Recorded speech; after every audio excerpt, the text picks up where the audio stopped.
Hello friends, welcome to our channel Chatpata kitchen with blog. আজ চলে এসেছি পাস্তার এক দারুণ টেস্টি রেসিপি নিয়ে। আর এই রেসিপিটা আপনারা বাচ্চাদের স্কুলের টিফিনে অথবা সকাল বিকেলের টিফিনে বানাতে পারেন। আশা করছি ভালো লাগবে। ভালো লাগলে লাইক শেয়ার সাবস্ক্রাইব করবেন আর শেষ পর্যন্ত ভিডিওটি দেখতে থাকবেন। চলুন তাহলে রেসিপি শুরু করি। রেসিপি তৈরির জন্য আমি নিয়ে নিয়েছি পাস্তা। এবার পাস্তাটা সেদ্ধ করে নেব। তার জন্য গ্যাস অন করে কড়া বসিয়ে জল দিয়ে নিয়েছি। এবার এর মধ্যে পাস্তাটা দিয়ে সেদ্ধ করে নেব। দেখুন আমি পাস্তাগুলো জলের মধ্যে দিয়ে নিয়েছি। এবার উপর নিচ করে বেশ কিছুক্ষণ পাস্তাগুলো জলের মধ্যে ফুটিয়ে নিলেই এটা সেদ্ধ হয়ে যাবে। পাস্তাগুলো সেদ্ধ হতে থাক, ততক্ষণে আমি দেখিয়ে নিচ্ছি আমি পাস্তাটা তৈরি করার জন্য কি কি উপকরণ নিয়েছি।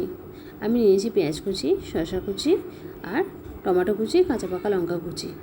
আমি খুব ছোটো ছোটো করে এগুলো কুচিয়ে নিয়েছি। এবার দেখে নেব পাস্তাটা সেদ্ধ হয়েছে কিনা। দেখুন পাস্তাটা খুব সুন্দরভাবে সেদ্ধ হয়ে গেছে। এটা বেশি সেদ্ধ হয়ে গেলে আবার হবে না। এইরকম অবস্থায় এটা আমি নামিয়ে নেব। আমি পাস্তাটা নামিয়ে নিয়েছি। এবার কড়ার মধ্যে দিয়ে নিয়েছি তেল। এবার এর মধ্যে আমি ডিম দিয়ে ভুজিয়া বানিয়ে নেব। আমি এখানে 2টো ডিম নিয়ে নিচ্ছি।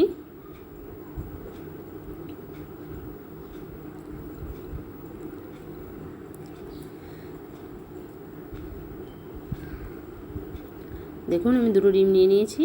এবার অল্প একটু লবণ দিয়ে ডিমগুলো দিয়ে ভুজিয়া বানিয়ে নেব।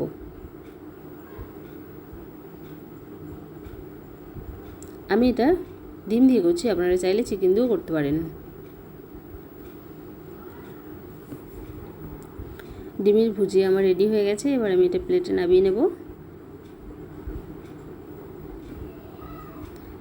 আমি এটা প্লেটে নামিয়ে নিয়েছি। এবার দিয়ে দিয়েছি সাদা তেল। এবার তেলের মধ্যে আমি দিয়ে দেবো পেঁয়াজ কুচি।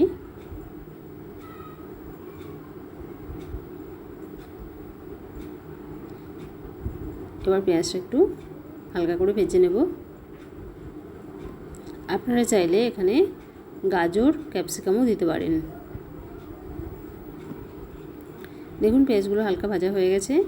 এবার এই সময় আমি দিয়ে দেবো কুচিয়ে রাখা টমেটো, কাঁচা লঙ্কা। আমি এখানে কাঁচা পাকা লঙ্কা নিয়েছি।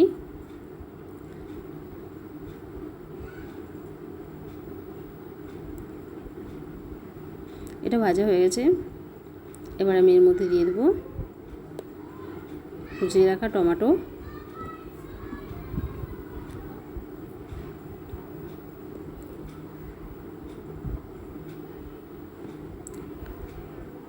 এবার টমেটোগুলো দেওয়ার পর আবারও কিছুক্ষণ ভেজে নেব। এতে করে টমেটোগুলো অনেকটাই গলে যাবে।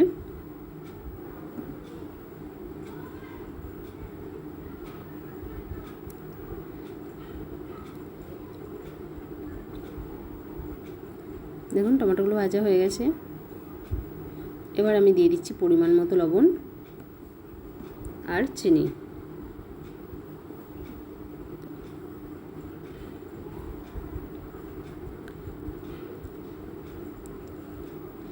লবণ চিনিটা দিয়ে এবার একটু ভালো করে মিশিয়ে নিলাম। এবার এর মধ্যে আমি দিয়ে দেবো 1 চামচ পরিমাণ রেড চিলি সস, দিয়ে দেবো 1 চামচ পরিমাণ সয়া সস আর দেব 2 চামচ পরিমাণ টমেটো সস। আমি এখানে 2 টাকার একটা প্যাকেট টমেটো সসের পাতা দিচ্ছি। আপনারা যখন লুজ দেবেন তখন এটা মেপে 2 চামচ পরিমাণ দিয়ে নেবেন। এবার সব কিছু ভালো করে একটু মিশিয়ে নেব।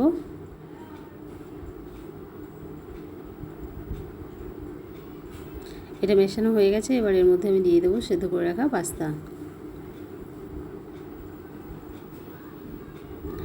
দেওয়ার পর এবার এইভাবেই আমি ভালো করে এগুলো মশলার সাথে মিশিয়ে নেব।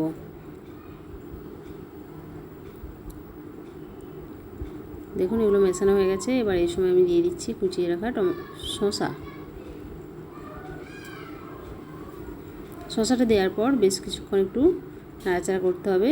এতে শসার মধ্যে থাকা জলটা অনেকটাই টেনে যাবে আর শসার কাঁচা গন্ধটাও কেটে যাবে।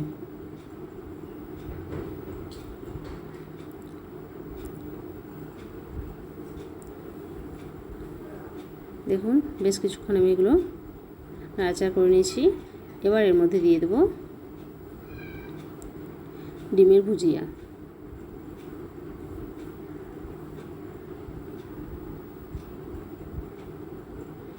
ডিমের ভুজিটা দিয়েও আবার এটা ভালো করে মিশিয়ে নেব। আপনারা চাইলে এই অবস্থায় ম্যাগি মশলা অথবা চাউমিন মশলা দিয়ে নিতে পারেন। এটা আমার রেডি হয়ে গেছে। এবার আমি এটা প্লেটে নামিয়ে নেব। দেখুন এটা দেখতে কতটা সুন্দর কালারফুল হয়েছে। আমি এটা প্লেটে নামিয়ে নিচ্ছি। খুব সহজেই হয়ে গেল সকাল কিংবা বিকেলের টিফিন রেসিপি। আপনারা অবশ্যই এই প্রসেসে বাড়িতে ট্রাই করবেন আর কমেন্টে জানাতে ভুলবেন না রেসিপিটা কেমন হয়েছে।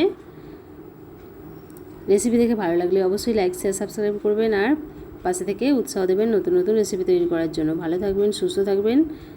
দেখা হচ্ছে নেক্সট ভিডিওতে।